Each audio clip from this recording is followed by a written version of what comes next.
माहिती तुमच्यासाठी. सरकारी योजना, भरती, शिक्षण, बँकिंग आणि महत्त्वाच्या अपडेट्ससाठी आजच सबस्क्राईब करा. वेळेत पीक कर्ज भरणाऱ्या शेतकऱ्यांना अजून एक लाभ मिळणार आहे. प्रोत्साहनच्या 50,000 बरोबर मिळणार ही सवलत. पीक कर्ज भरणाऱ्याला अजून एक लाभ सरकारने जाहीर केला आहे. कर्जमाफी मिळणार म्हणून अनेकांनी कर्ज थकवले, मात्र कर्जाच्या कालावधी व माफीच्या कालावधीत फरक असल्याने अनेक शेतकरी कर्जमाफीपासून वंचित राहिले आहेत.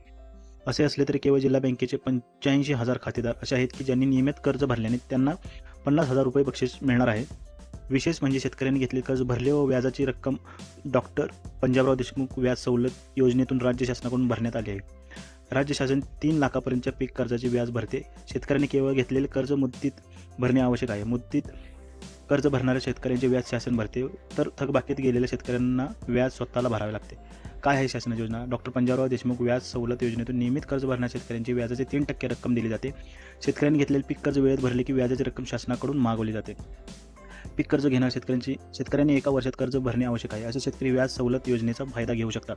जिल्ह्यात मागील वर्षात 2024-25 या वर्षात तुलनेत 1,55,805 शेतकरी थकबाकी वाढले आहेत.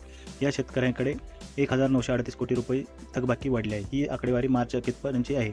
शेती कर्ज 2024-25 या वर्षात 40,206 शेतकऱ्यांनी 1,310 कोटी थकले होते.